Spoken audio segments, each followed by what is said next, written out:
ഭയങ്കര repeat value ഉള്ള ചിത്രങ്ങളാണ് ഓരോന്നും എന്നുള്ളതാണ്. 1968 ഫെബ്രുവരിയിൽ എറണാകുളത്താണ് അദ്ദേഹത്തിന്റെ ജനനം. റഷീദ് എച്ച് എന്നാണ് അദ്ദേഹത്തിന്റെ യഥാർത്ഥ പേര്.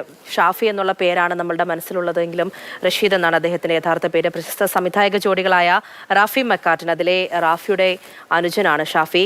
സംവിധായകൻ സിദ്ദിഖ് ഇവരുടെ അമ്മാവനാണ്. രാജസേന സിനിമകളിൽ സഹസംവിധായകനായിട്ടായിരുന്നു ഷാഫി അദ്ദേഹത്തിന്റെ സിനിമാ ജീവിതം ആരംഭിക്കുന്നത്.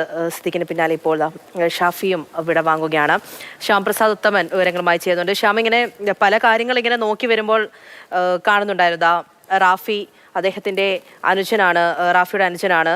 ഒപ്പം സിദ്ദിഖ് അമ്മാവനാണ്. ഇവരുടെയൊക്കെ ഓരോ സിനിമകൾ എടുത്തു നോക്കുകയാണെങ്കിൽ ഈ നർമ്മത്തിന്റെ കാര്യമാണല്ലേ ശരിക്കും എടുത്തു പറയേണ്ടത്. ഏറെ വേദനിപ്പിക്കുന്ന ഒരു ഘട്ടത്തിലൂടെയാണ് നമ്മളിപ്പോൾ കടന്നു പോകുന്നത് എങ്കിലും നമ്മുടെ ജീവിതത്തിന്റെ ഭാഗമായി മാറിയ എത്രയോ കഥാപാത്രങ്ങൾ, എത്രയോ ഡയലോഗുകൾ, ഒരുപക്ഷെ ഇത്രത്തോളം സിനിമകൾ, അതും ഓരോ സിനിമയിലും ഈ നർമ്മം അത്രത്തോളം വലിയ രീതിയിൽ അവതരിപ്പിക്കുക എന്ന് പറയുന്നതും ചെറിയ കാര്യമല്ല. ഏറ്റവും ഒടുവിലത്തെ 2 ചിത്രങ്ങൾ, ചിൽഡ്രൻസ് പാർക്കും ആനന്ദം പരമാനന്ദം, ഒരു വ്യത്യസ്തമായ ഒരു രീതികളൊക്കെ അദ്ദേഹം പിടിച്ചിട്ടുണ്ട്. എങ്കിൽ പോലും ഷാഫി ആരായിരുന്നോ അദ്ദേഹത്തിൻ്റെതായിട്ടുള്ള ആ ഒരു കയ്യൊപ്പ് ഉറപ്പായിട്ടും ഈ ഓരോ ചിത്രങ്ങളിലും അദ്ദേഹം നിർമ്മിച്ചിട്ടുണ്ട് എന്നുള്ളതാണ്. തീർച്ചയായിട്ടും അത് തന്നെയാണ്. അതായത് ഷാഫിയുടെ ഒരു കുടുംബ പശ്ചാത്തലം അത് എടുത്തു കഴിഞ്ഞാൽ നമുക്കറിയാം, ഒരു സിനിമാ പശ്ചാത്തലത്തിലൂടെയാണ് അദ്ദേഹത്തിന്റെ കടന്നുവരവ്. ഈ പറയുന്ന രീതിയിൽ റാഫി അദ്ദേഹത്തിന്റെ ജ്യേഷ്ഠനാണ്. അതോടൊപ്പം തന്നെ സിദ്ദിഖ് ലാൽ കൂട്ടുകെട്ടിലെ സിദ്ദിഖ് അദ്ദേഹത്തിന്റെ അനന്തരവനാണ്. അങ്ങനെ ഒരു സിനിമാ കുടുംബ പശ്ചാത്തലം ഉള്ള ഒരു ഫാമിലിയാണ് ഇദ്ദേഹത്തിൻ്റെത്.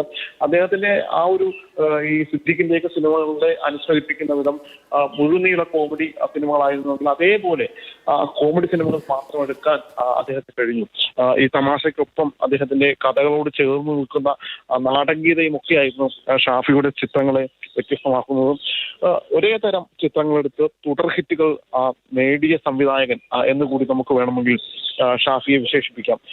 വേഗവും താളവും തെറ്റാതെ ഒരേ റൂട്ടിൽ തന്നെ അദ്ദേഹത്തിന് മുന്നേറുവാൻ കഴിയുന്നുണ്ട്. കാരണം ഈ പറയുന്ന വൺമാൻ ഷോ ആണെങ്കിലും കല്യാണരാമനാണെങ്കിലും പുൽവാൽ കല്യാണമാണെങ്കിലും ഇത് അദ്ദേഹത്തിന്റെ ആദ്യ സ്വതന്ത്ര 3 ചിത്രങ്ങളാണ്. ഈ 3 ചിത്രങ്ങളും വലിയ വിജയം നേടിയതാണ്. ആ വിജയം നേടുന്നത് തന്നെ അതിനെ ഏറ്റവും കൂടുതൽ വ്യത്യസ്തമാക്കിയത് അതിലെ തമാശകൾ തന്നെയാണ്. ഈ ആദ്യ 3 സിനിമകളുടെ പേര് മതി ഷാഫി മലയാളികൾക്ക് ആരായിരുന്നുവെന്നും മലയാളികൾക്ക് എന്നും ഓർത്തിരിക്കാൻ കഴിയുന്ന സംവിധായകനാണ് എന്ന്. ഇതൊക്കെ തന്നെ കാലത്തെ അതിജീവിക്കുന്ന ചിത്രങ്ങളായിട്ടും മാറുന്നുണ്ട്. ഈ പ്രത്യേകിച്ചും ഈ റാഫി മക്കാർട്ടിനോടൊപ്പം തന്നെ Benny P Nayarambalam, Udayakrishna, CBK Thomas അടക്കം നമ്മുടെ മലയാളത്തിലെ എണ്ണം പറഞ്ഞ എഴുത്തുകാർക്കൊപ്പം ഷാഫിക്ക് ജോലി ചെയ്യാൻ കഴിഞ്ഞിട്ടുണ്ട്. സംവിധാനം അവരുടെയൊക്കെ സിനിമകൾ സംവിധാനം ചെയ്യാൻ കഴിഞ്ഞിട്ടുള്ളൂ.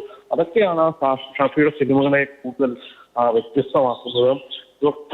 അദ്ദേഹത്തിന്റെ ഈ പറയുന്ന രീതിയിൽ തിരക്കഥകൾ അത് ഏറ്റവും മികച്ച രീതിയിൽ അതിലെ തമാശകൾ ഒന്നും തന്നെ വിട്ടുപോകാതെ കൃത്യമായി അത് ഏറ്റവും ചെറിയ താരത്തിലാണെങ്കിൽ പോലും അതിന് ഒരു ഏറ്റവും വലിയ പ്രാധാന്യം കൊടുക്കാൻ ഷാഫി കഴിഞ്ഞിട്ടുണ്ട്.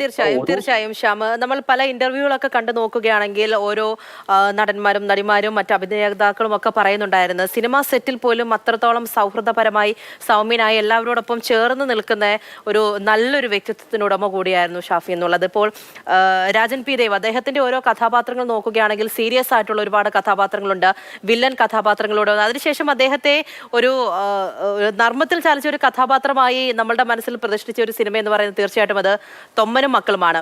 ആദ്യത്തെ മമ്മൂട്ടി, രാജൻ പി ദേവ്, ലാൽ, അവരുടെ ഒരു സലീം കുമാർ, അവരുടെ ഒരു കോമഡി നിറഞ്ഞ രംഗങ്ങൾ അതിനുശേഷം സീരിയസ് ആയി പോകുന്നു.